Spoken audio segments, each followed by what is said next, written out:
Tung njerëz, do të rikthehem aty ku nisi dhe Troç Meredin në Big Brotherin e Kosovës. Jam munduar që gjatë kësaj kohe të flas për personazhet, ajsa të jep mundësi ekrani, por edhe Big Brotheri, pasi kishim një Big Brother në Shqipëri që ishte shumë dinamik dhe kishte situata të pafundme. Pak ditë më parë hapa një sondazh për të parë se këdo publiku ende nga Big Brotheri, ndoshta kjo edhe një mënyrë për të zgjuar kurreshtjen e mediave apo për të rikthyer ata ende në fokusin, le të themi, të rrjeteve sociale, por edhe të platformave të ekranit. Por ajo që nuk kuptoj ende sot është, le të themi, një lloj lufte që kanë, le të themi, ndjekësit e dy personazheve, një lufte e cila ka qenë edhe brenda Big Brotherit. E kanë fjalën për personazhet si Driloni dhe Leo. Fansat e tyre edhe në këtë sondazh timin, le të themi, treguan se kush është më i fortë apo jo. Por ajo që unë nuk kuptoj është realisht fokusi apo i gjithë investimi që japin, le të themi, mbështetësit e flak të dy personazheve në të tilla situata. E çfarë nuk më ka pëlqyer janë ofendimet që janë lëshuar tek unë.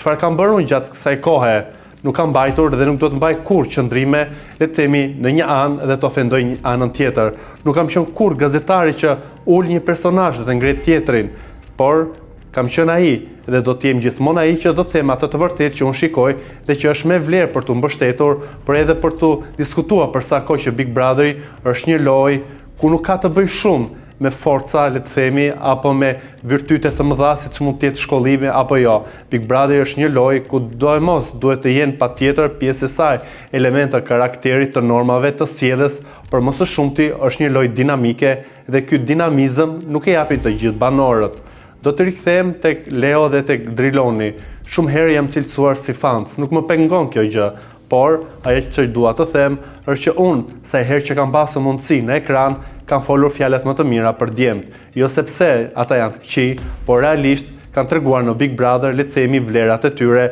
edhe unë këtë gjë kam treguar sa herë kam folur në videot e mia të Troç Meredin, por edhe në daljet televizive që kam pasur, që nuk janë të pakta, duke i dhënë atyre një mbështetje që për të cilën po e shoh që ka efekt ende, sipas e një sondazhi minimalist me disa vota, shkaktoi një lloj, le të themi, një lloj reagimi të dy grupeve të ndjekësve të dy personazheve. Nëse do të bëja një krahasim, se është shumë personale kjo që po bëj sot, por dua ta bëj dhe nuk besoj që do ta bëj më kurrë. Është personale pasi më bezdis që më thojnë fans, pasi nuk jam i tillë. Janë me fakte që unë kur ka ndodhur situata, i kam mbështetur çdo banor, edhe kur, le të themi, nuk kanë qenë në përputhje me mendimin kolektiv të audiencës, unë kam qenë aty pasi e di se sa e fortë dhe sa e vështirë është një lojë e Big Brotherit. Edhe e kam bërë me një personazh si Xheneta, edhe pse në fillimet e saj edhe gjatë rrugtimit të saj në Big Brother, le të themi, nuk ka pasur një mbështetje të lartë, por unë e kam vlerësuar për guximin edhe për të gjithë, le të themi, dinamizmin që i ka sjellë Big Brother dhe vazhdon ta sjellë. Është një emër që shet dhe prodhon pa diskutim lajm. Të dy djemtë si Leo dhe Driloni, le të themi, kanë vazhduar me karrierën e tyre. Driloni duke u marrë me fitness, me boks, duke u marrë, le të themi, me këtë përgatitjen për të rikthyer ndeshjeve të tij të boksit, ka çdo të diel një vlog ku të gjithë e ndjekin dhe ka një shikueshmëri. Nga ana tjetër, Leo ka rinisur me koncertet, po edhe me këngët ku pothuajse ka çdo muaj dhe po pëlqet dhe po mbështetet nga ndjekësit e tij. Pra të dy, le të themi, kanë marrë një rrugtim edhe të gjithë këtë luftë se kush është më i pëlqyer apo kush ka, le të themi, pëlqyeshmëri më të lartë, po mua nuk është, le të themi, përcaktuese për të treguar se ai është më i mirë apo tjetri është më i keq. Jo, unë thjesht atë sondazh, siç e tregova në fillim, e bëra thjesht ndoshta për të pasur një qasje apo për të rikthyer këto personazhe në, le të themi, në ekran për të diskutuar, për të folur se çfarë po bëhet me ta, pasi përgjatë këtyre 4 muajve është folur vetëm për Big Brotherin e Shqipërisë dhe këta të tjerët, le të themi, kanë qëndruar në hije. Pra nga një e mirë që unë doja të bëja, edhe të mirë e hodhën poshtë dhe nuk e lanë mundësinë, le të themi, që personazhet e tyre që aq shumë i duan dhe i mbështetsin, nuk e lanë që unë të flisja nëpër ekrane për të risjellë ata, apo edhe për të bërë një, le të themi, si një lloj rezume se ku janë këta banor të Big Brother VIP Kosova 3 dhe çfarë po bëjnë ata, le të themi, me jetën e tyre apo edhe përfshirja e tyre në jetën publike.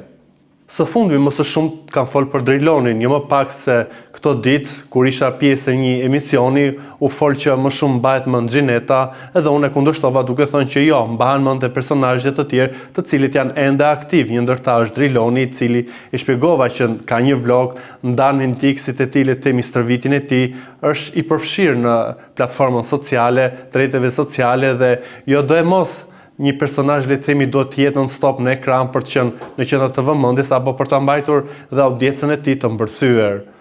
Për një gjë jam i bindur dhe them troç, nuk bëhem pal të mbështes ato që unë nuk e mendoj dhe ato që nuk i shikoj të denjë për shoqërinë. Andaj i them të gjithëve ndjekësve që të mos shqetësohen, pasi hakun nëse do t'ja ha unë, nuk e ha askush tjetër, pasi një zë si unë nuk do ta mposhti le të themi shumë zëra të tjerë që mund të jenë në mbështetje të personazhit që ju pëlqeni, por e keni parë në çdo troç me Redin, unë kam folur dhe kam sjellë për publikun situatat më të mira, edhe ku ka qenë gabim, jam munduar që ta ul paksa le të themi agresionin, jo sepse kjo do t'i shpëtoj ata pasi ka 100 zëra të tjerë që do ta bëjnë, por kur një zë le të themi është mbështetës, kjo i bën mirë edhe ndjekësve të tij, por i bën mirë le të themi një lloj trysnie e cila është e vrazhme në këtë shoqërinë tonë ku çdo gjë komentohet egërsisht në rrjetet sociale dhe një frymë dhe një formë e mirë, ndoshta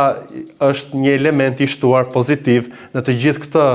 gjurulldi që bëhet për Big Brother. Do ta mbyll duke thënë që Big Brotherit jam falendërues edhe pse nuk kam qenë banor në atë shtëpi, por jam falendërues pasi kam njohur persona e se çfarë bëhet jashtë kamrave, kjo është diçka personale dhe nuk duhet gjykuar apo duhet analizuar, por ato që thuhet dhe ato që thuhen me të vërtet në ekran, unë i bëj për të gjithë edhe nuk mbaj askënd me hatër, apo dikë më shumë apo dikë më pak. Në bazë të situatave përgjatë rrugtimit të tyre në Big Brother, unë i kam mbështetur edhe ku askush nuk i mbështet se, le të themi në fillim, askush nuk e mbështet se Driloni dhe askush nuk fliste për të, e unë kam qenë një ndër ata, le të themi që e kam spikatur si një element që të zhvillonte në lojë dhe ja ku jemi sot që është një fitues. Askush nuk e thoshte dhe kishte ndroje të thoshte emrin e Xhenetës që do të shkonte në finale. Unë e thash do të ishte në dyshën kokë me Drilonin dhe ashtu ndodhi ja ku e kemi Xhenetën, e cila u përfshi në Big Brotherin e Kosovës për gati 4 muaj, emri i saj ka qenë prezent në shtëpi, për mos së shumti edhe në publik. Pra, ato që i kam thënë edhe kanë dalë.